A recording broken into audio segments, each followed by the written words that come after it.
بسم الله الرحمن الرحيم الحمد لله والصلاة والسلام على رسول الله صلى الله عليه وعلى آله وصحبه وسلم. أما بعد مسيب جلبة الدبي السلام عليكم ورحمة الله وبركاته. هريكو يوتتندو إن شاء الله تعالى كفي أو زكاة الفطر kota watane danke on hino doa ittugo ka sumaye ɗo kalannode sumaye on. haray ko honɗum wi'ete zakatul fitr. Zakatul fitr koko on tigi ittata immorde e ñamete o jonna miskinaɓe Allah ka sumaye kalannode sumaye on ko ɗum ɗo wiyete zakatul fitr. ko honɗum no woni sabu oɗo zakatul fitr. ino jeya e sabuji zakatul fitr ko yewta fi muɗum ɗum ko wiyete muudo.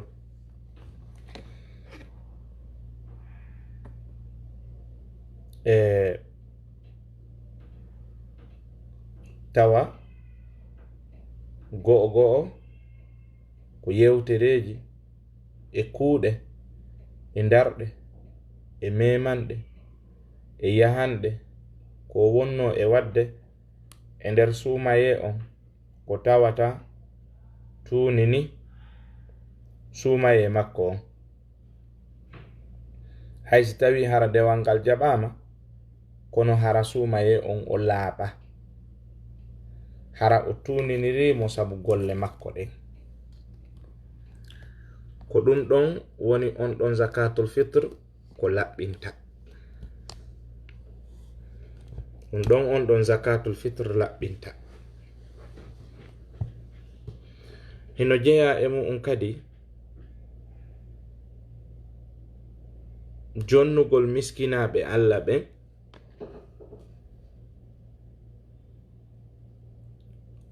hunde ko ɓe ñama nden ñande, tawa a haɗay ɓe nden ñande toroyagol. ɗum kadi ko nafoore go'o immorde e muudo ko wona e ittede kon. wa aleykum salam rahmatullahi wa barakatuh. ɗum ɗon no jeeya e nafoore go'o ko muudo on wona e ittirede.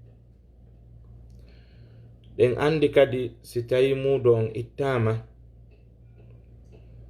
jonnama yimɓe ɓen relation wona e hakkunde jama on, ɓe yurmodira, ɓe teddodira, ɓe yiɗidira.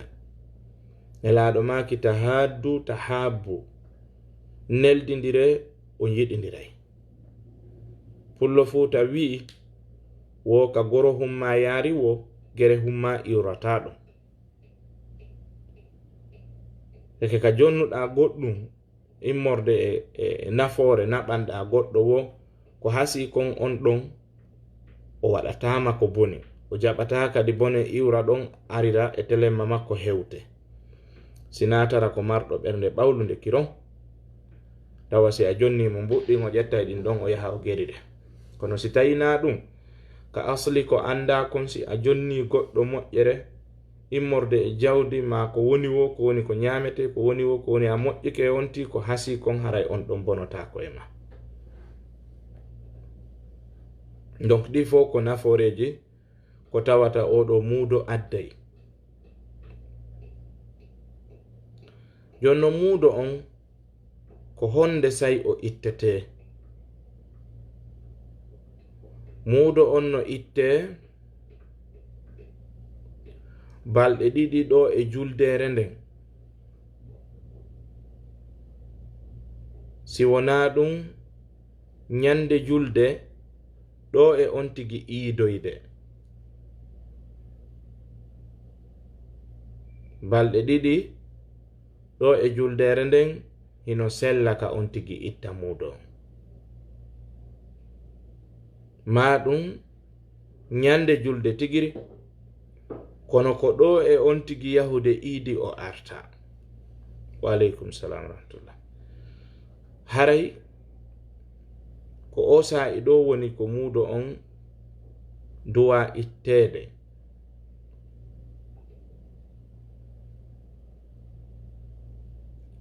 Jonnon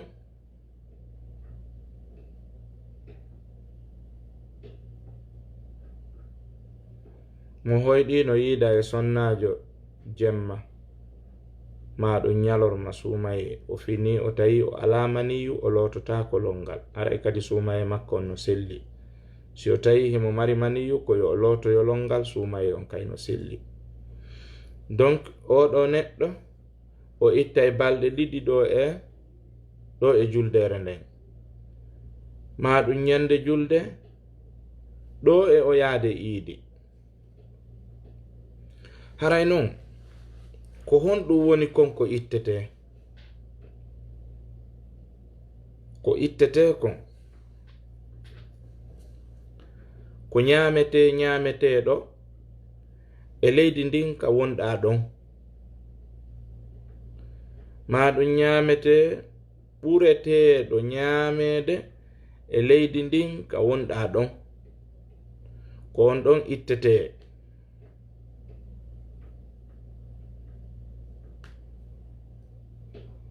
Haray ko on ɗon woni ko ittete.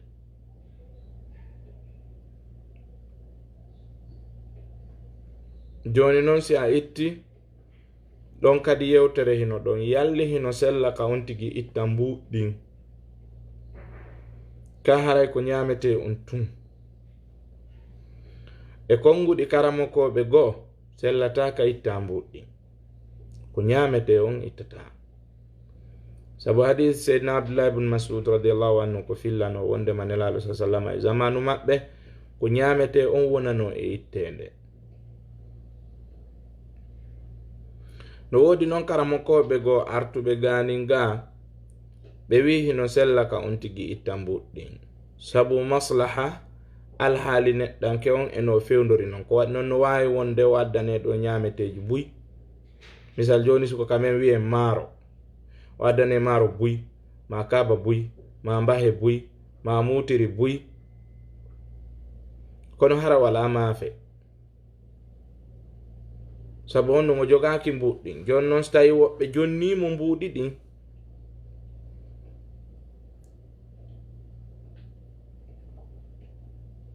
haray himo wawi defirde ɗum ɗon ko o hendi kon immorde e maaro.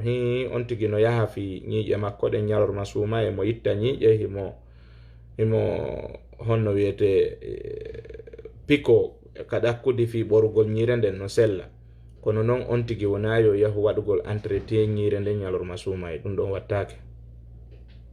Donc haray on tigi no wawi ittude mbuɗɗin e konngol karamokoɓe goo. Woɓɓe goo noon inni haray ko on tigi ittata kon ko ñamete on. Miɗo arde ɗon Cheikh Issa Diallo, mi aray ɗon joni. Donc haray muudo on no wawi wonde mbuɗi, no wawi wonde ñamete, kono woɓɓe ɓurɓe ɗudde ɓen ko yaari wondema ko ñamete on ittete na mbuɗɗi. Jon non kadi muudo on si tawi woni haray on tigi no ittude, mi aroyay ka fi iidi konno iidi juulirte, mi aroyay ɗon si Allah jaɓi. Haray si on tigi no ittude e muudo on, so itti ko homɓe woni ko jonnata, miskinaɓe Allah ɓen o jonnata. Mi aray joni ɗon ha Jamarema so mi jaboto ngal ɗon joni ko e nder yewtere nden ɗo mi woni. Si on tigi itti muudo on ko miskinaɓe ɓen e wasiɗuɓe ɓen, yimɓe hatton jimɓe ɓen ko ɓen ɗon woni ko jonnata muudo on. Joni noon si hawri noon no wodi ton goɗɗo siɗɗo ma, misal koto ma, ma miñam ma bandirawo ma mo jomba, kono ɓe ala moyen few. Est ce que no sella ka jonna on ɗon muudo? No sella e hoore sarti. si tawi hawri on neɗɗo miskino ɗon siɗɗo ma wona an fawtimo few ñaama yaray hoɗay na an fawtimo fes ko woni wonde hiɗa okkoramo kono na an fawtimo few haray a ittanta on ɗon muudo joni noon si a itti hino sellaka jonnama sabu tawde himo jeeya e haton jimɓe e muudo on wona paske ko siɗɗo ma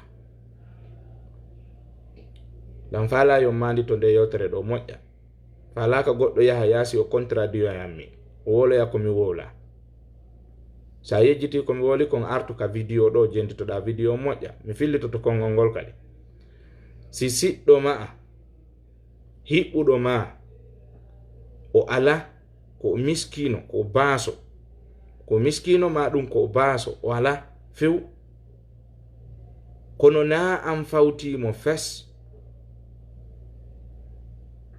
ñaama yaray makko on na e juuɗe ma woni na an hondimo na woni mo holtinde na woni mo ñamminde na woni mo waɗande fuy an a okkoraymo woni tun time to time nde heɓuɗa feere wo okkoramo sa itti muudo no sella ka okkora oɗo mana no sella ka naɓana oɗo muudo c'est pas parce que ko siɗɗo ma'a c'est parce que ko ɓay ko miskino mimo jeeya e heɓoɓe muudo ɓe o sabu ɗum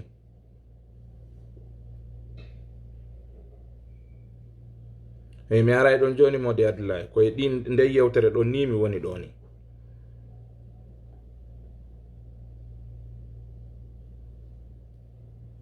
donc haray neɗɗanke on nde mo itta muudo on ko miskinaɓe ɓen e wasiɗuɓe ɓen o jonnata généralement haysi onti ko siɗɗo makko deke na kanko fawti on tigi mais si ko kanko fawti on tigi o jonnatamo muudo joni noon haray sin iwi ɗon en andi joni hendotoɓe muudo ɓen en andi leero on en andi ko honɗum jonnete joni noon si ko ñaamete haray ko embere jelu woni ko jonnete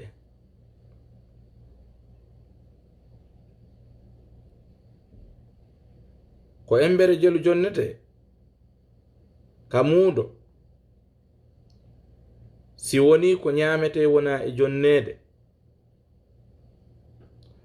tawi on ñaamete ko yo ete o etire pootiru wano ka meɗen ko ɓe wiyata kon sukareti ɓawo ɗo ɗin pootiji ɗon si ko ɗin ɗon etirte hawri ko maaro ma ko foññe e ko waywano mum ko pooti 9 etata fi hoore wotere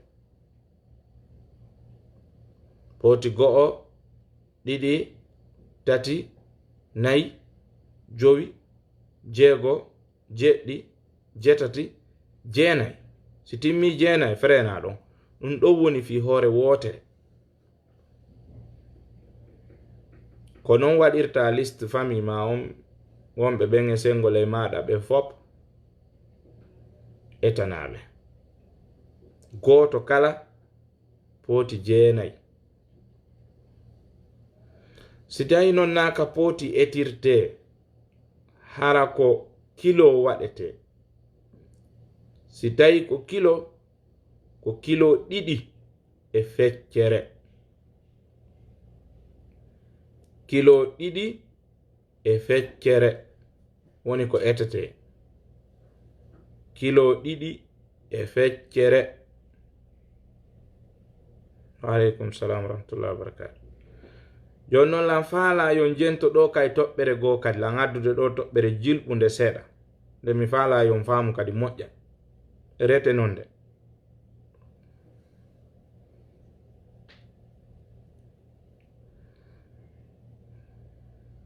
ñaafede gitanɗe musayla neɗɗo mo tawata ko nayejo few mo hoorata e aadenjo nawnuɗo nawnare nde dikkata nde hoorodata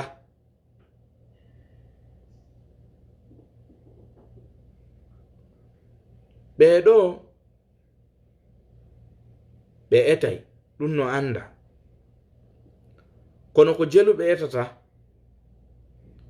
ko kilo goto e feccere kamɓe ɓe etata.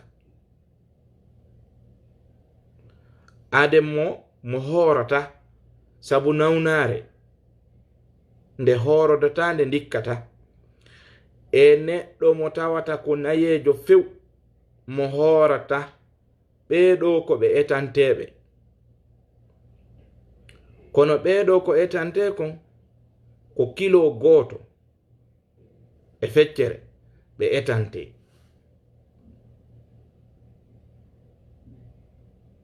Amma non ka muudo ko kilo 2 e feccere hoore wotere, ko ɗum sendindiri ɓe. Mo horata on ko kilo e feccere par jour, ñande o ñaami o. Oya ka muudo ko kilo 2 e feccere. Pottine ɗum ɗo. Mi arta kadi e toɓɓere goo fahin ɗon. Mandite fota neɗɗo mo tawata o horata imo etanede, si hewtoyi ka muudo o etante kadi. Honno mi waɗi yarde konngol fiita goɗɗo jiɓo.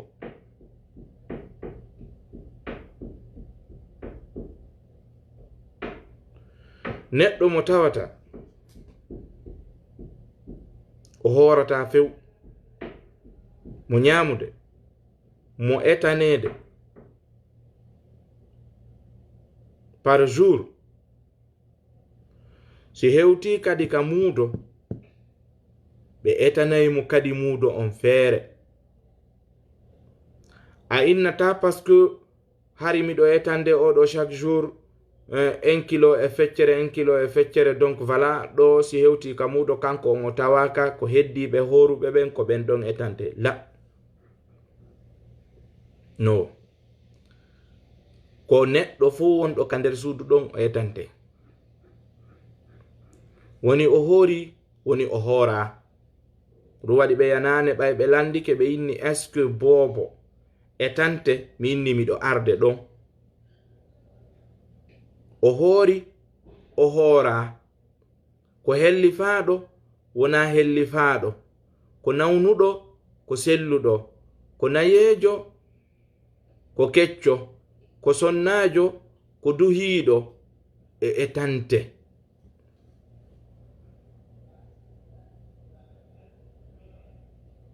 Naafi o etananoma to ko horatako, o etante ɗo kadi. Mandite ɗum ɗo moƴƴa.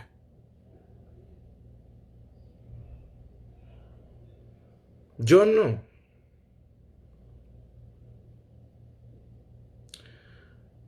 ɓe jogiiɓe diabetes e cancer e ulcer, mi anda si on tigi no wawi horude ko yo horu, si o wawata horude ko yo ande si tawi nawnare makko nde dikkay, si nde dikkay ko yo ñaamu o yara o etata. Ko ɗum waɗi son jentitike yewtere hande nane mi wi'i nawnuɗo nawnare nde horodata, mi wi'i nde dikkata. Mi woli ɗi ɗiɗi. Nawnare nden koyo taw hara nde horodata, siɗa nawni nde taw wawata horude sumayre. Deuxième on hara taƴama dikkugol mayre, o ɗo etata. Na parce que o nawni tun. Si mo nawni kono nawnare nden no horoda ko yo horu no waɗɗi. Si mo nawni nawnare nden horodata kono nde tañƴinaka nde dikkata ko yo ñaamu o yara o etata, o yoɓoye nde o dikki o. ɗum waɗi mi waɗi ɗum clair ɓaawo min ni nawnare nde horodata on ti wata horude yilti kadi nde dikkata ko oɗo etata. Donc haray wiɗen ko kilo 2 e feccere woni neɗɗanke on ko etata kon, imma poti jeenayi ma ɗum kilo 2 e feccere ñamete mo o jogi on. Jono yimɓe etanteɓe ɓen ko kala wonɗo ka nder suudu, kala wonɗo ka nder suudu kala mo tawi ko an fawtimo ko mi wi kon nder suudu mi fandaki an ka wonɗa ɗon ɓe wonduɗa nder ɗon ɓe na ɗum fandi kala mo tawata koye sengole ma o woni koye sengole konngol ma o woni koye sengole responsabilité ma o woni ñaama yaray accay ko e ma o woni ɓeɗo on a etaneɓe fuu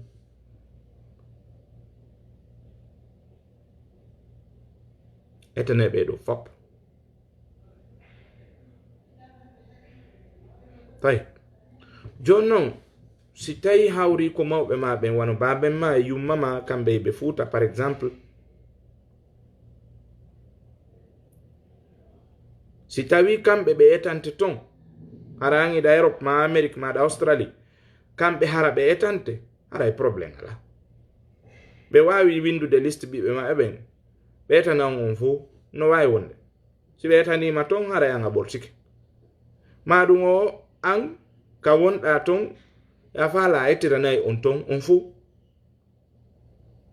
par ce que imma ko kamɓe chargi ma ko an chargiɓe donc goɗɗo e mon etanayi oya misal hiɗa wawi jonnugol mbuuɗi ɗin ɗi ara ɓe sodana on botoji maaro ɗin maɗum ñamete ko ɗumanote kon ɓe etana on kono si tawi an hiɗa wawi etude ka wonɗa ton hara hiɗa wawi etude ko makon ton jonnana e mbuɗɗin kamɓe ɓe etana hoore maɓɓe to kono fi foygintingol ngol no wawi ka itta mbuɗi ɗin to naɓa ɓe sodana on ñamete on ɓe etana on ton nde wotere no wawi wonde goɗɗo landi nokke ɗum ɗo nane kadi est ce que si tawi lan Europe est ce que ɓe mawɓe am ɓe wawa lan etande to ko ɗum waɗi minni habbe yaafede ko goɗɗo woni lan taƴude ɗuma on yewtere nden kanko woni noddude donc haray ko ɗum ɗon on tigi waway wadde ɗum ɗon on tigi waway ettirde noon etugol ngol kadi wano mi winniri on noon on tigi ko yo naɓu adi o yaade iidi so jooɗike ha iidi yahama artama o wi yo etu o namuɗo sadaka haray ko sadaka simple namuɗo de siko muuɗo o etay avant o yaade iidi ko ɗum waɗi ka muuɗo hiɓe newni balɗe ɗiɗi ɗo e juldere nden ella ala ka etata balɗe ɗiɗi ɗo e juldere nden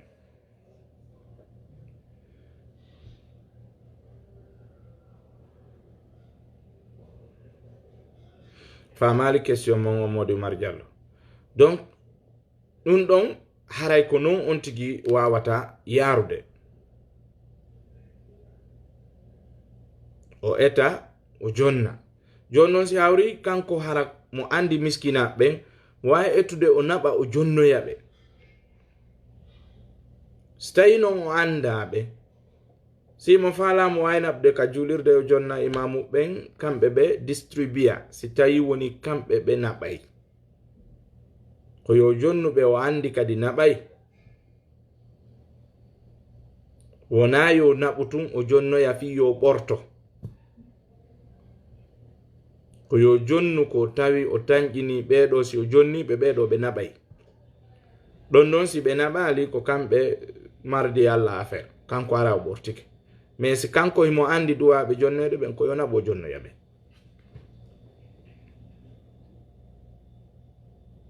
ko yo naɓu o jonnoyaɓe donc ko non yarata on ko miskinaɓe ɓen wasiduɓe ɓen yimɓe ɓe ala ɓen ɓen ɗon jonnete joni noon si hawri neɗɗo ala ko etannumuɗo few kanko o ala few haray ko yo habbo so tawi woni muudo goo ari addanama mo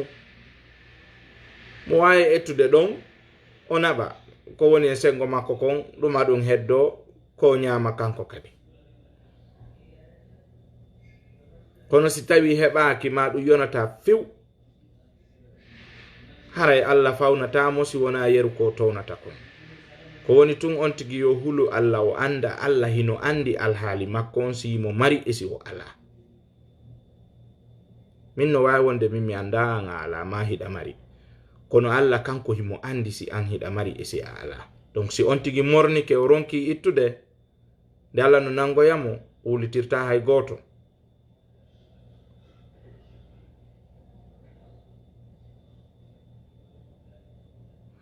Mi anda mbuɗɗin Europe ton, parce que mi wonali Europe ton.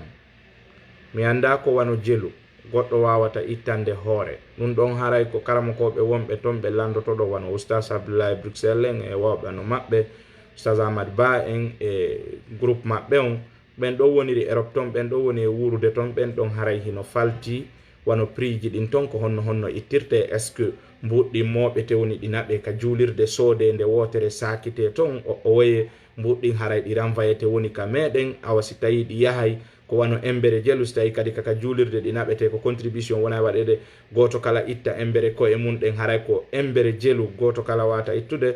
Donc ɗum ɗon ko kamɓe wata faltade, par ce que min mi ala Europe ton, mi wata andude prix ji ɗin. Komi wawata estimetude ko yetagol makko ko poti 9 waɗatama o woyi ko kilo 2 e feccere immorde ñamete mo wonɗa e ittude on. Hande kadi noon ko ɗon calculta ka montron ko honno ɗum ɗo wata wonirde. Modi Umaru fenande e warugol ɗi piji ɗiɗi no serti few no serti few. Goɗɗo si o woli fenande o piyata kefi ɗum, o soketa kefi ɗum, o wareta kefi ɗum. Kono si goɗɗo wari goɗɗo o warete, ɗum na gotum, ɗum ɓadodira hay seeɗa no. Donc haray ɓeɗo wi ko 5 euro, Allahu alam, mi anda, mi wawata justifiude ɗum ɗo, mi wawata wolde min nahi ko ɗum ni mana ɗum ni. Ko raɓɓiɗi kon are ka messenger pose on question on ɗon Oustaz Abdoulaye Bruxelles ɓe jabotoma ɗum Oustaz Ahmad Ba ma karamokoɓe wonirɓe telen ton, ɓen ɗon waway enlightenude on e ɗum ɗon, ɓe laɓɓinana on ɗum ɗon. Haray ɗon on mi wawata taƴude nde ñawore ɗon. Goɗɗo yo wolu ko humpiti kon fi muɗum. Joni noon si tawi hawrika ka men kadi potiru no wodi tosokuru jandu kam pardon, kundu kunɗo no fandi, ley gano yaaji, nduɗo kadi enen kamen heɓe wiya ndu muudo, etirdu muudo, ko ɗon ɓeyata ndu kameɗen, etirdu muudo. Si ko nduɗo kadi jogiɗa ko ndu tew pet waɗata. Par ce que ɗum ɗo kadi min joɗike ɗo Madinatul Munawwara ɗo, min tele min jeego ha min jeeɗiɗo, min joɗike ɗo min eti ɗum ɗon, ɗum potiru ɗon min etanindu potiji ɗin hawri poti 9 juste. Donc mawɓe mesiri kon to no yiidi, si ko ndun ɗon jogiɗa ko ndu tew pet haray lanni. Si ala ndu ko poti hun kun ko kun 9, si ala ɗum ɗon ko kilo on ko kilo 2 e feccere. Amma ka mbuɗi ko komi yeti on kon, onon wonirɓe Europe ɓen lande ɓeeɗa Oustaz ɓe, wonirɓe Amérique ɓen karamokoɓe go kadi no ton Oustaz Baba Gallen e woɓɓe ano maɓɓe, on landoto ɓen ton, ɓen ɗon wawan yeddade wano Amérique ton kadi, ko wano jelu wano itto ton, ɓen ɗon no wawi on andinde ɗum ɗon ton. Donc haray ko ɗum ɗon woni komi wawata yewtude ɗum ɗon. Haray ko raɓɓiɗi kon ka zakatul fitr maɗo wiye muudo, haray ko wano ni yer ko Allah andintinimi kon ka hoore an, komi wawata expliquer taw si tawi woni mi anditoyi goɗɗum tawi ɗum ɗon hari mi wolali fi muɗum e bawgal joma tabaraka taala, mi artoyay mi yewta fi ɗum ɗon, en yewtoyay kadi fi idi on no idi on juuliroyte Incha'Allahu taala, mi aroyay ɗum ɗon e toɓɓere goo.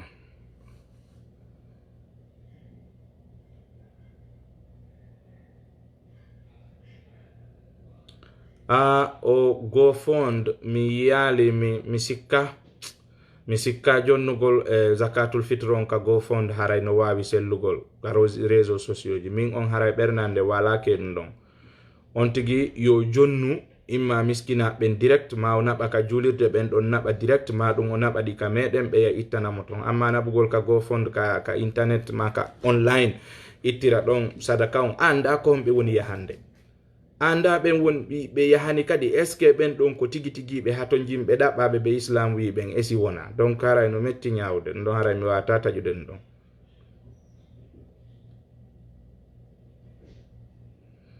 Gasi Modi Aboubacry Siddiq on jetta numéro an on arton ka privé an si Allah jaɓi yewten ko fala ɗon yewtugol kam. haray rabbininoɗen ɗo hada wa sallallahu wasallam wa baraka ala muhammadin wa alihi wa sahbihi wasallam nene goto mo on Issa Sall mo pitaware ya leymiro wonɗo Arabie Saoudite Madinatul Munawwara. Assalamu alaikum wa rahmatullahi wa barakatuh.